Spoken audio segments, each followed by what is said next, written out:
published by National Geographic. Mr. Dorfman, we're proud to have you here tonight. And please help me to welcome.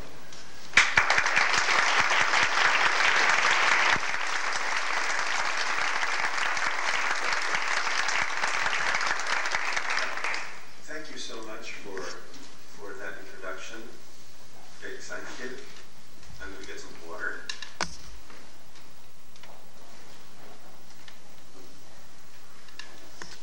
And thank you for all coming here tonight to journey with me on a return journey, because I already went through the Chilean North, and I thought this would be a particularly good occasion. I know that the Cultural Center, which I've heard about so much and admire so much in its work, has been trying literally to get me here for 8 years, and I thought this was a good occasion to come and speak precisely about this sort of a book, because the book raises questions that in this building are being, if not answered, at least explored every day in meetings, and whether they're being done well or not is something that will have to be decided by history. But authors have questions to ask, and I think this book asks some questions in a special way. And what I want to try to do tonight is to just tell you a bit about what this journey was, where it came from, where it's going, and to read you some parts of it, sort of interspersed as a sort of a dramatic reading in that sense. And I will try for this not to be overly long so that we can have a question and answer afterwards. And just in case you don't believe me, si hablo castellano y si soy chileno. I am Chilean. I just happen to be bilingual, cursively or blessedly so, as I've said before. You know, anybody who grows up in Latin America will find themselves assaulted by an enigma. And this has to do with whether you're poor or you're rich, or wherever you come from, whatever your ethnia is, whatever your religion is, whatever your beliefs are. There's something that hits you in the gut and in the head and in the heart almost immediately. And that is a question that in fact has been asked in Latin America even before our independence. The question is, how is it possible that in a continent with such abundant riches, natural riches, such extraordinary human resources, such wonders and such glories, how is it possible that there is such a degree of misery and poverty, sadness, and what they call underdevelopment? I prefer misdevelopment as a word. And this is something that has not been answered, of course. It's been answered in many ways, in many different ways, and answered over and over again by people who try to solve this problem in different ways. But there has been no definitive answer because there has been no definitive solution to it, right? I mean, as you go forward into history, the same problem, the same question are demanded over and over again. And very often I've had the sensation that in Latin America, we are ghosts before we've had the time to become truly human. By this, I'm not suggesting that we do not have the best of times. On the contrary, ghosts may have wonderful times in that sense. But there's a sense of unrealism or unreality or irreality to life in Latin America, because time is not on our side.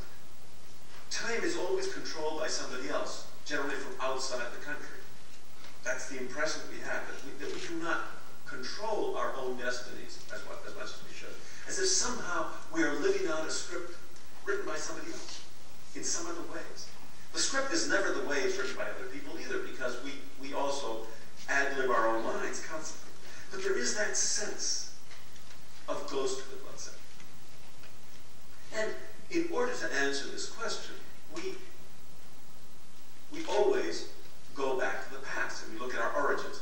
The question also is asked always in relation to the United States, saying, here are these two parts of the continent, right? These two entities, and one has developed into a giant, which is the first world power, and the others seem to be, dancing by the side of history, constantly slipping into secondary or tertiary existences. And so one always asks about the past, and one always asks about origins. And I think that Latin Americans are more obsessed with origins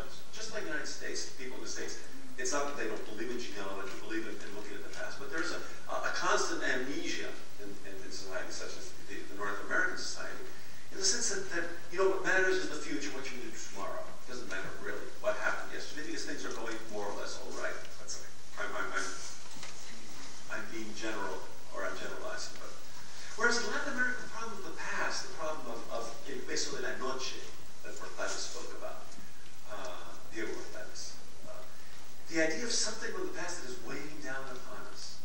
Seems to be sort of like a circumstance that we cannot escape. So, when I was offered by National Geographic very generously to join a series of writers, most of them from the United States, I'm the only Latin American writer to have been asked to join this very distinguished group of writers from basically from the United States, but some are from England as well, and from Australia, etc. They're Anglo-speaking, of course. They're Anglo-writers. To go anywhere in the world I wanted, I decided to go to the north of Chile, in Norte and Village. I was interested because I felt that there was, in that place, that was the place of origins, I felt. I felt, at least in that moment in my life, which was around a bit less than 2 years ago, it was May of 2002 that I did this journey. I felt that I could go to this place and ask a series of questions about why things were the way they were. And basically I'm going to get to that because it is in the north of Chile, which didn't belong to Chile all the time. It used to belong to Peru and to Bolivia, as many know from the headlines and in the newspapers lately about Bolivia's desire to have a way out to the sea, right? It used to be a country that had a coastline, and now it's landlocked. And Chile won that in a war, which ended, in fact, with Lima being occupied by the Chilean army in the 1880s. So I felt that the origins of modern Chile were there. Somehow, therefore, the origins of what Chile was and was not was in that desert. But because of the nitrate, and I'll get to the nitrate in a little while, because there was a nitrate boom there. So I thought, I'm going to go there and I'm going to try to figure out what happened. What is left from there? But this desire to look at the past, which I've always had in all my work, merged with or hooked up with a second obsession of a more personal nature, which is, if the past is going to tell us anything, then you have to make the dead speak. And most of my books have to do with this obsession, with trying to figure out how do you make somebody who, what is death? Death is by definition that state where you cannot narrate. Nobody knows how you die because, when you die, then you can no longer speak. So how can you make the dead speak? And this is not something which is only my own personal obsession. It's a very big obsession in Latin America as well. With get the past to tell us what happened. So that the dead will not die, at least that they will have some way of communicating with you in some way. And I tend to be a person who doesn't believe in very much mumbo jumbo, but I really feel as if the dead are constantly with us, or they're demanding of us certain things, especially the demanding that we live our lives in a different way. So these twin obsessions are related to what remains of the past and how do you learn from it in that sense. So I decided to go to the desert. Now, the book that has just been published in National Geographic is a journey through that desert. But because, one of the things that characterizes Latin Americans is our extraordinary ambition, in the sense that we're not happy with one thing. We want everything. All the races have come there. All the time zones have come there. All the possibilities are there in Latin America. All the hopes and all the miseries are in Latin America. And if you think of somebody like Cortázar, for instance, right? Which he wants everything. Everything should be seen from a certain center in the universe. You think of Borges. These are semi-compatriots of mine, who knows about Icelandic sagas and who is able to speak of the Upanishads. And, only somebody from Latin America would be interested in all these things. And I had that ambition. I said, I'm not going to write a book only about the north of Chile. But there are other things that are interesting. So where did this start? I said, in Monteverde, to the south, where the trip should start, which is, 1,000 kilometers from Santiago, in Monteverde, there is the oldest settlement of the Americas, 13,500 years old. So I want to go there, and I want to see a huella, a footprint that was left in the mud by a child 13,500 years ago. Because those were the feet that walked through Latin America. Those were the feet that walked through Latin America when it wasn't Latin America, wasn't America, when it was in fact as much of a swamp or as much as a desert as the United States was, right? I wanted to take a look at that. And I wanted from there to walk upwards or go upwards, you know? And then I thought to myself, wait a second, on the way to the Norte Grande, I might as well ask myself about the origins of the universe. I mean, how did we all come here in general? Because Chile has, in the Norte Chico, just before Norte Grande, it has the cleanest, most transparent skies in the world. And one of my friends happens to be the director of Las Campanas, where in fact a supernova was discovered in the 1880s, which changed the whole vision of what the cosmos is. So I said, I'm going to go and take a look at the universe. I didn't look at the universe because I didn't know that you don't look at a telescope in that sense. So I went in there, and then finally, yes, I did arrive, and I arrived at the Norte Chico. And there I took a look at the origins of what could be called modern Chile. But you can't tell the story of the origins of modern Chile if you don't tell the stories of the modern world. Because what happened? What occurred was that in the 1860s, nitrate was discovered. It wasn't that nitrate was discovered. Nitrate had been around for a long time, and salitre had been around. Caliche had been around for a long, long time. It had been used by the indigenous population. It had been used by the Spanish when they had come. But it was only when they discovered these vast fields of nitrate, fields that only exist in that place in the world, in that natural state. It's only when a man grabbed, they were looking for silver, in fact, Jose Santos Sosa in his expedition. And he had a cigarette, and he grabbed a stone, and he put the cigarette like this, you know, and all of a sudden it began to chisporretear, it began to sparkle. And he realized that he had discovered salitre, caliche, and he threw it and he said, caliche, caliche. And there were thousands of square kilometers all around him of nitrate. Now, why did nitrate matter? Because it was at that moment in the Industrial Revolution that the fields of Europe and the fields of the United States needed to flourish. They needed to bloom. They needed a form of abono, or fertilizer, which would allow them to quadruple their production. In fact, if you look at the story of the Industrial Revolution, you'll realize that the Industrial Revolution was not able to really take off until it solved the real problem, which is the problem of all our countries, the agricultural problem. In other words, unless you're able to feed that population that goes into the cities, that pours out of the countryside into the cities, you will not be able to have an Industrial Revolution of that sort. So it was from the nitrate of the the nitrate of the Chilean desert that the Industrial Revolution of the United States and of Europe was able to develop.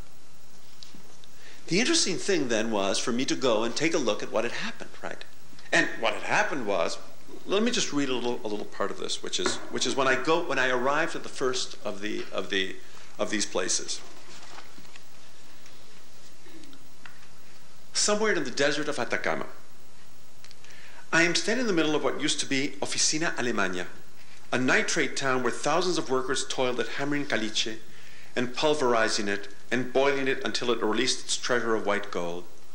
I am standing where millions of tons were lifted to carts, pulled by mules, and then onto trains, and finally carried year after year over to the port of Taltal, so the fields of Europe could bloom with sugar beet and grains and vegetables.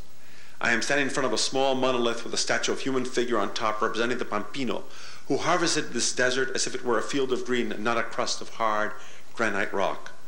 I am standing in the middle, or is it at the side, of Oficina Alemania, the driest desert in the world, and I turn and look around and I see nothing, nada. Not even the husk of an abandoned shack, not the hint of a silhouette of a ruin, not a photo op, nothing. Just the horizon stretching into emptiness and the garbage, left by travelers who stop, gawk, unwrap their candy bar, take a bite, and hurry along on their way. An ice cream wrapper, a broken beer bottle, some crumpled toilet paper clinging to a piece of flint, that is what I see in Oficina Alemania. Even the name that persists, a misnomer. The first hubs of human activity erected to exploit nitrate when they made their appearance in 1810 the year that most of Latin America proclaimed its independence, were originally called oficinas de compra because they acquired, compraban, the slag brought in by independent workers. But they were a transitory structure that hastily moved on as soon as the surrounding fields were exhausted. Whereas Oficina Alemana, like so many similar nitrate towns, was a bustling, permanent community with all the amenities of a small city. Supposedly permanent. Now less than a ghost town. Where the streets first traced in 1905, the residences with their tin roofs of calamina, the company store sprawling over a whole block, the grand theater where the residents used to line up to watch Greta Garbo and Tallulah Bankhead and Pedro Armendáriz, while a woman tinkled away on a piano to accompany the silent celluloid. It has all been stolen. So there I was. I had arrived at the origins and there was nothing there. The only thing that my wife showed me is that on the other side of the road there's a little cementerio, a little graveyard there. So what does that mean? I mean, what happened there? What occurred in that pampa? What occurred was the story, the essential story of Latin America, and the essential story of what is called the Third World. And in fact, it's the essential story of West Virginia as well, of parts of West Virginia, or parts where you can look in this country as well, which is an enclave is created in a place where before there was nothing. It's just that in the Chilean desert, it's the extreme, and therefore the extremes always show themselves in special relief. There you have a situation where you have, where you had a desert that is the driest in the world. It is not, basically has not rained in the Chilean desert for 1 million years. I mean, I met people who had never seen rain and never felt a drop fall on their forehead, ever.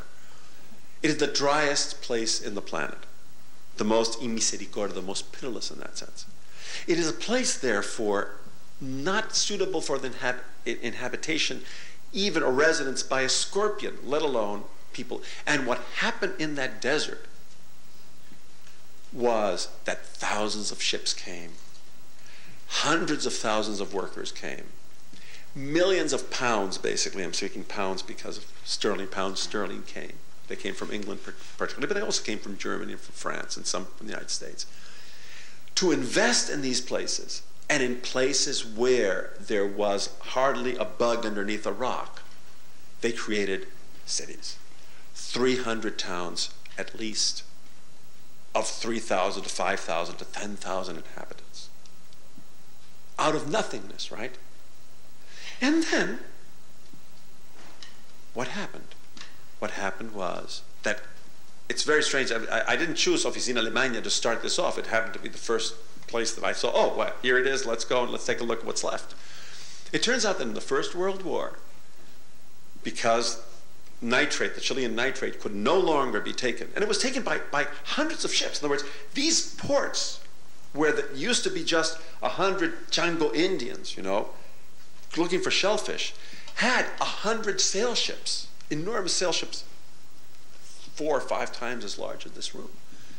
You couldn't see the horizon from the sails going to Amsterdam and going to The Hague and going to Liverpool and going to Baltimore, taking this, right, and bringing Pino de Aragon back, etc., going back and forth, right.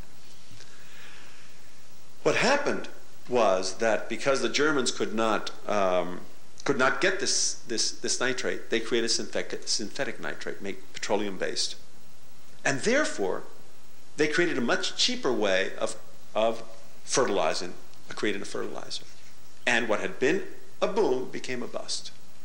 Now, if you go a bit up to the Altiplano, you'll see Potosí, and you'll see the same thing. If you go to the Amazon, you'll see the rubber, what happened with the rubber, right? And everywhere in Latin America, you will always find these spaces. It's just that these are the especially interesting ghost towns because of the desert. Because the desert destroys everything with its implacable sun, but it also conserves everything. These are the driest places in the world. I mentioned here that I had heard in a bar in Iquique one day of a university professor who decided to go and try to dig up his grandfather.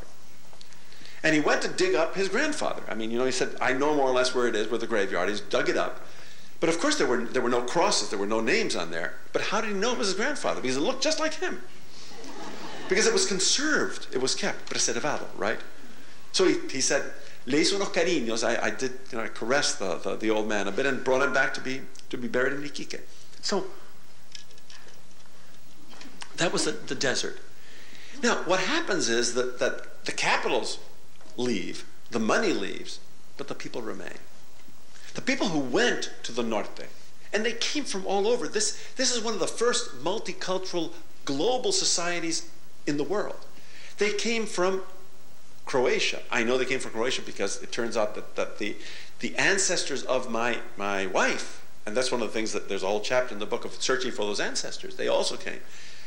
They came from Croatia. They came from Cochabamba. They came from Athens. They came from Bremerhaven. They came from everywhere.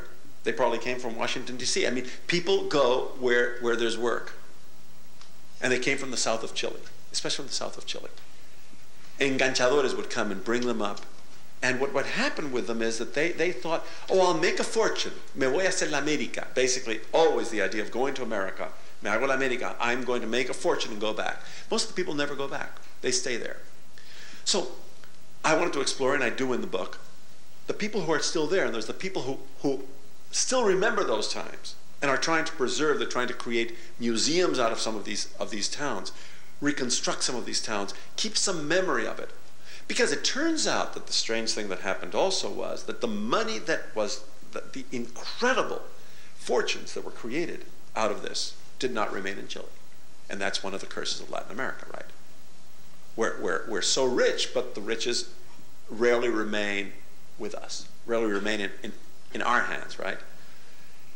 And in the case of Chile, it's almost as if God, if he or she or it exists, was making a joke, because the person who ended up being the king of nitrate was not a Chilean. He was called North, John Thomas North. I mean, a man who was called North became the owner of the Norte. He owned the railroads. He owned the water supply. He owned the 15 biggest nitrate towns, and he owned the distribution of goods back and forth. And I mentioned in the book, that here's North. What did North do? What would North do with his fortune? Well, there he was in the Hotel Metropole before going off to one of his séjours in Chile, and he was decked out like Henry VIII, and his daughter was decked out like a Persian princess, and his son was bejeweled as if he were who was it? Richelieu. And there was Lord Stanhope and the Marquis of I don't know what and Lord Randolph Churchill and all that. And that cost 10,000 English pounds, which he then went on for, and clarion calls went out, and they had a feast that cost that sort of money, and then he went to Chile, And he helped to organize in 1891 a coup against the civil war, in fact, against President Balmaceda, who committed suicide. Because Balmaceda wanted to keep the money, or some of it at least, in Chilean hands. It seems as if history repeats itself as tragedy over and over again, right? So, but the people remained there. The people didn't go. And so my question was, how do we rid ourselves of this dilemma? And some people would say to me, but that's from the past. That happened a long time ago. I mean, certainly if you look at some of our countries today, you might think, no, it's not from the past. Let me just say the following. When nitrate went down the drain, what happened was that copper took up right? Copper became the mainstay of Chile. And let me just read to you when I went to, here it is. So I am in Chuquicamata some days later.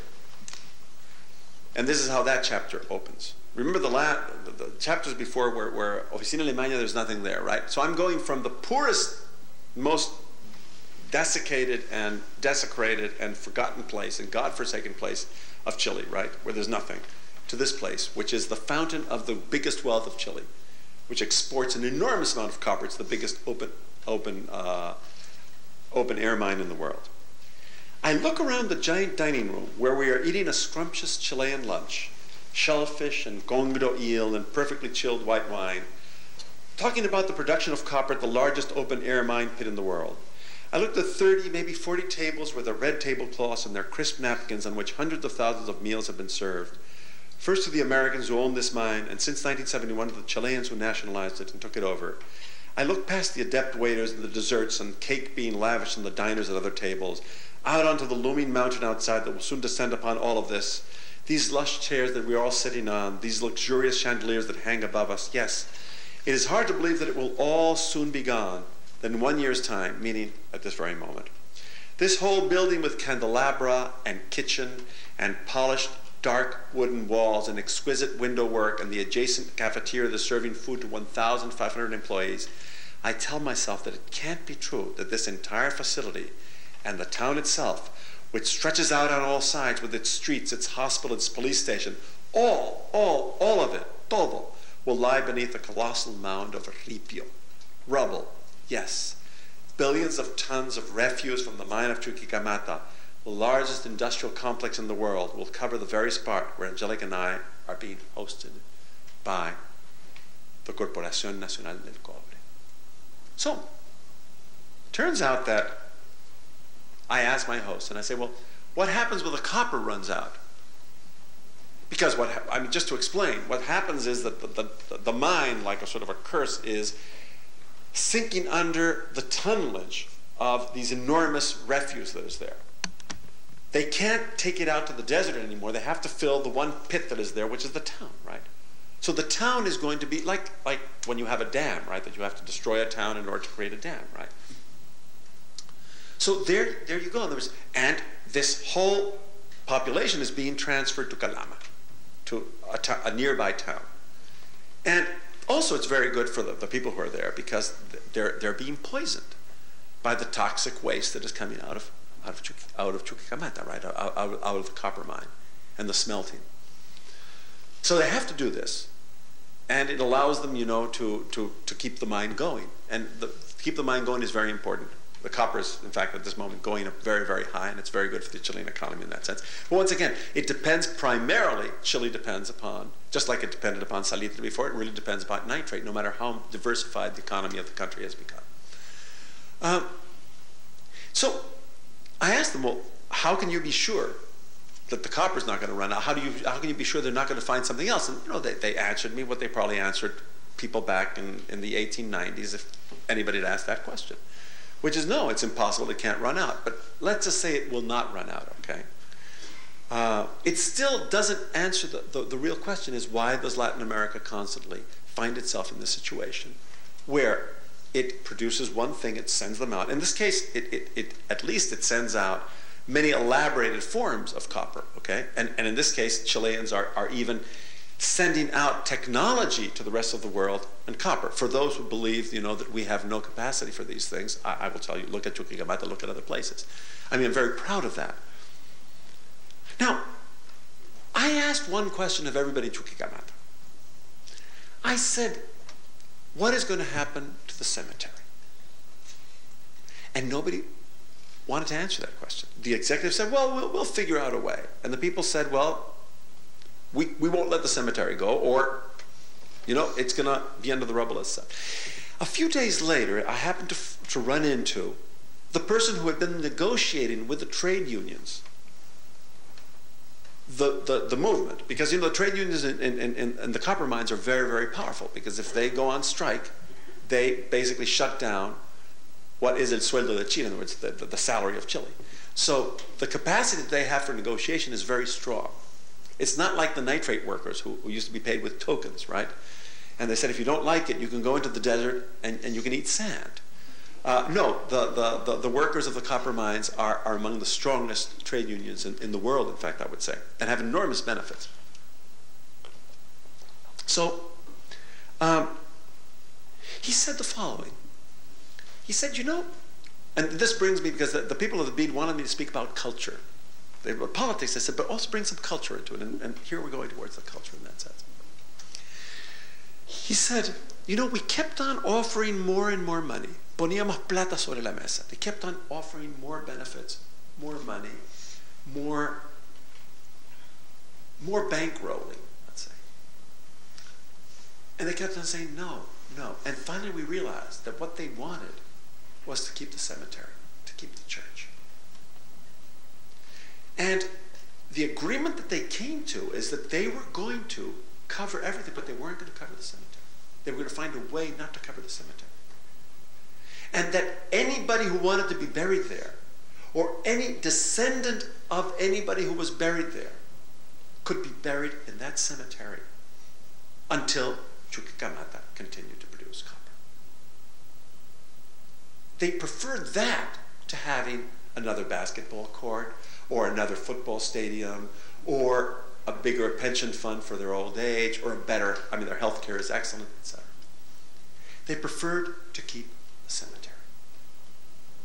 Now why? Why is that?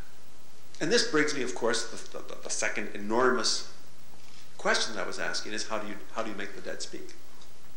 You're going to say, Americans have spoken about the fact that there are pueblos in Colombia, there are villages that when they are uprooted, they take their dead with them. They go with el talego de huesos. They take the bones with them because it's the past. Because in some sense they're carrying their own selves. They would want themselves to be taken somewhere. They would want some continuity with the past. Because the idea is that you have to continue in contact with the past until you have resolved what those people from the past are demanding of you in the future. And that was another enormous question that I was asking of the north of Chile. And so I went to other places. I went to San Pedro de Atacama, and I saw a pueblo de indios that was entirely covered with sand. And once again, I was trying to listen there. I was trying to hear that. And I went to Iquique to find out about the relatives of my wife, because that's the blood that flows inside my children and grandchildren. And I was trying to find out what it is that is missing when one asks only economic development questions. When we ask, how do we develop a country? When we don't ask the real question, which is, well, what if we were to ask the people of that country what they want to do, and where that development has to do with what could be their ongoing identity. I mean ongoing, I don't want to essentialize their identity, but it's a process. There's a movement in that sense. And I realized that this was a very personal thing, that each of us has got a question that we ask, so that we will not be turned into ghosts, so that we will not feel unreal, so that we will feel that the economic realities are controlled by the people with their own culture in that sense. I'm trying not to be demagogic, and I promise you that in the question and answer, you can ask me more questions about that. I wanted to say that this is not something that is only, in other words, let me just read to you from, let me read to you one or two other parts of this, okay?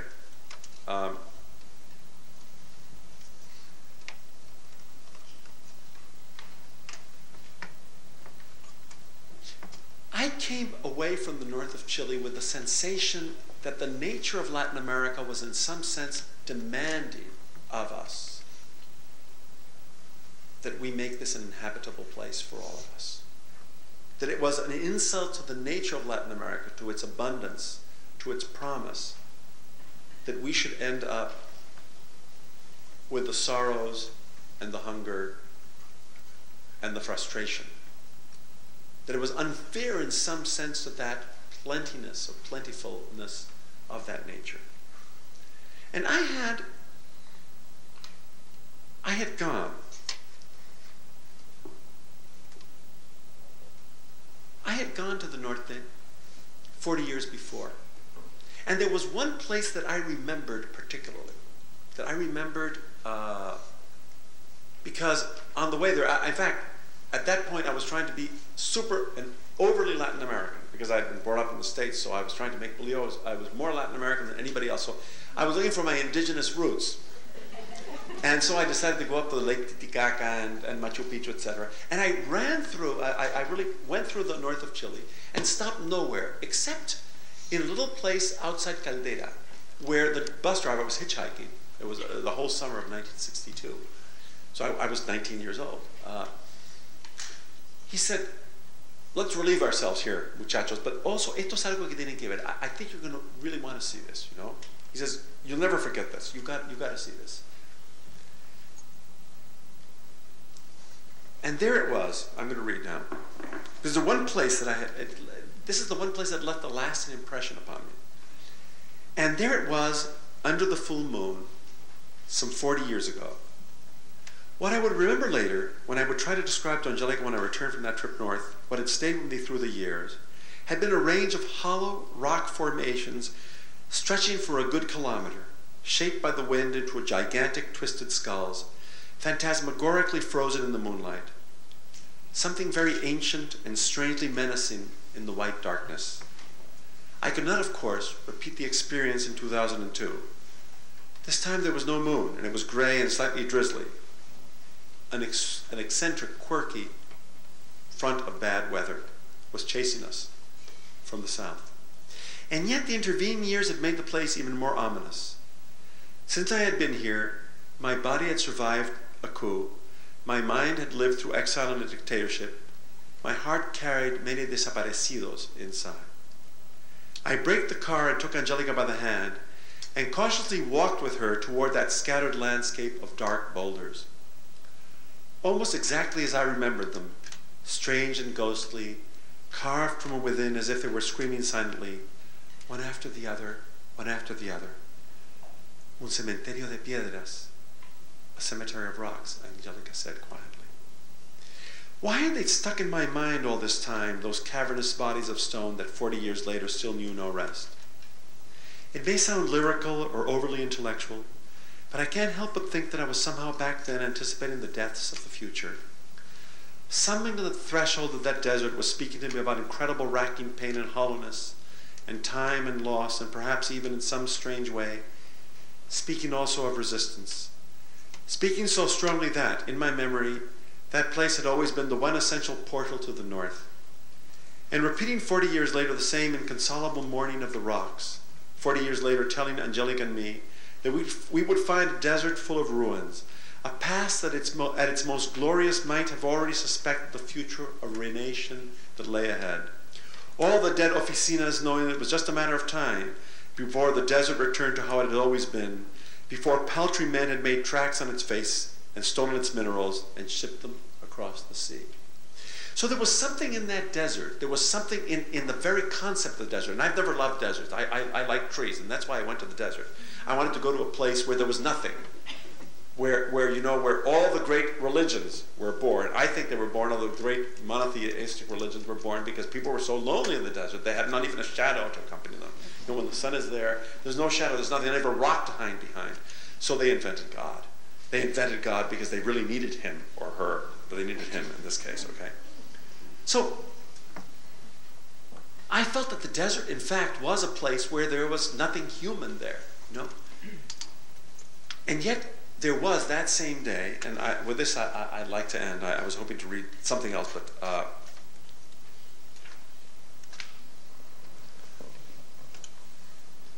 I wanted to finish this chapter, which is a chapter about Oficina Alemania, and then about these hollow rocks, these ghosts inside the rocks, right? As if mocking us, as if saying, you know what? No matter how much you try, the desert will end up extinguishing us all. Remember that at this point I'd already seen the origins of the universe and seen the end of the universe, right? The end, the extinction of everything in some sort of either cosmic freezing or cosmic blow-up. So, you know, we're all in some sense in the desert right here, no matter how much this looks wonderful. And I was looking for some answer. And this is the answer that I found, and with this I'll end, and then we can take questions and answers, and then I can talk perhaps I can talk a little bit about the search for my friend in the place where he was executed, because there's a very special chapter about finding Freddy Taberna. But let me read this, and with this I'll end. It's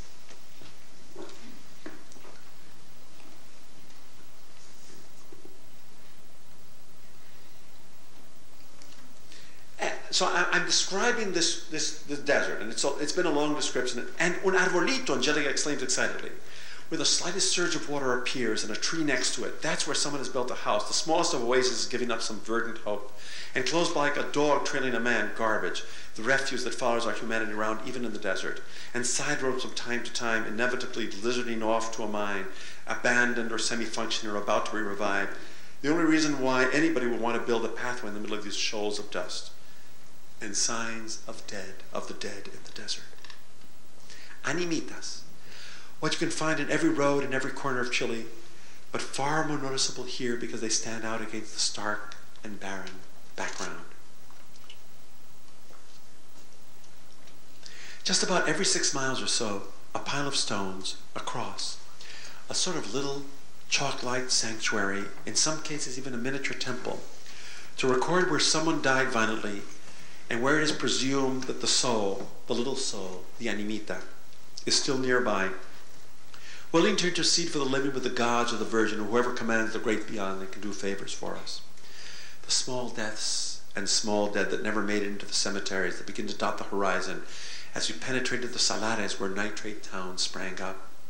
And then what seemed to be mirrors lying flat for miles next to the highway, maybe satellite receivers and transmitters or devices to capture solar energy, so strangely, almost grotesquely ultra-modern in a desert where if you deviate 10 yards off the road, you'll find everything untouched and intact, exactly the way it was 1,000,000 years ago. Ways in which we mark the land as ours. Messages in the desert. People who have come before us have stopped, picked up stones, reddish in color, and even redder contrasted with the wasted sand dunes behind them, and used them to write their names by the side of the road. Messages of love, short memories of hope and despair, dates, hearts. I feel a bizarre tenderness welling from inside me when we pass these words written on the skin of the desert, a melting away of the anger that graffiti in natural surroundings usually awakens in me, a comradeship with those people who touched the desert and left something, anything, embossed on its features, writing on the desert as if it were a page. I was here, they are saying. Read me. I passed through. Isn't that what I myself, Ariel, am here to do? Though I dream about penetrating its secrets, am I not just skimming the surface of this land in order to leave some sort of mark on it? Isn't this desert full of pictographs and petroglyphs and giant hieroglyphs left behind by first inhabitants, the forerunners of the men and women at Monteverde in the south? Didn't they also try to send a message we are still trying to decipher, writing in their way on the desert with the elements provided, stones as words and stones for ideas, by that same desert?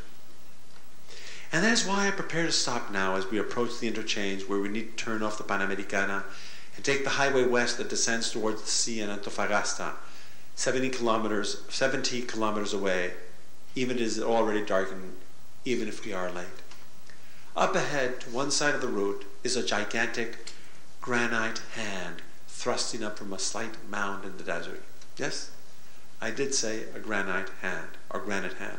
I did say gigantic, towering 20 or so meters high, a smooth rock statue, this mano, erected here in 1992 by the Chilean sculptor Mario Irrazabal as a way of commemorating the presence of humans on this land, both the Europeans who arrived in 1492 and those who had made the journey so many millennia before Columbus. Our answer to that desert, that hand. What makes us human?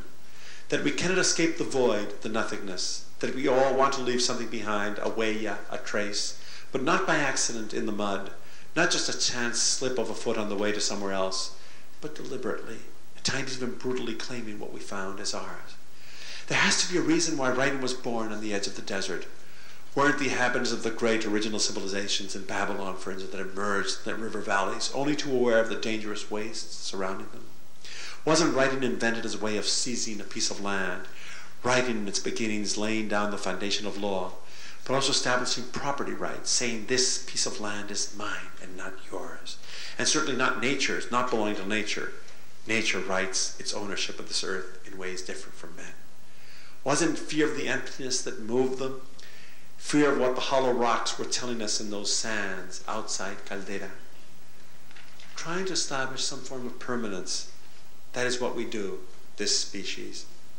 all of us, living in ghost towns though we do not know it, with the illusion that what we leave behind will not be swept away by the wind, that something will remain against the corrosion of time, hand by hand, hand in hand, gloriously making believe we will outlast the desert. Thank you very much.